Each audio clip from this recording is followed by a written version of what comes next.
একদিন ছোট্ট একটি গ্রামে থাকত রাফি নামে এক বুদ্ধিমান ছেলে। সে দিনরাত নানা জিনিস নিয়ে খেলা করত।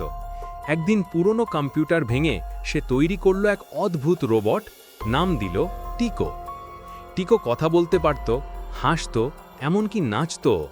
প্রথমে সবাই ভাবল রাফি পাগল রয়ে গেছে, কিন্তু এক রাতে হঠাৎ গ্রামে বিদ্যুৎ চলে যায়, সব অন্ধকার।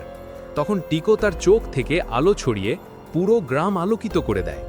পরদিন সকালে গ্রামবাসীরা অবাক হয়ে দেখে রোবট টিকো নদীর পাশে পড়ে থাকা বাচ্চাকে বাঁচিয়ে এনেছে।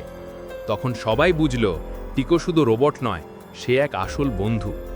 রাফি আর টিকো দুজনে মিলে এরপর থেকে গ্রামের মানুষের নানা কাজে সাহায্য করতে থাকে, কখনো বৃষ্টি মাপা, কখনো ফসল দেখাশোনা করা। একদিন শহর থেকে বিজ্ঞানীরা এসে টিকোকে নিতে চাইল, কিন্তু রাফি বলল, ও আমার বন্ধু, ও এখানেই থাকবে। সবাই হাততালি দিল আর টিকো হাসল।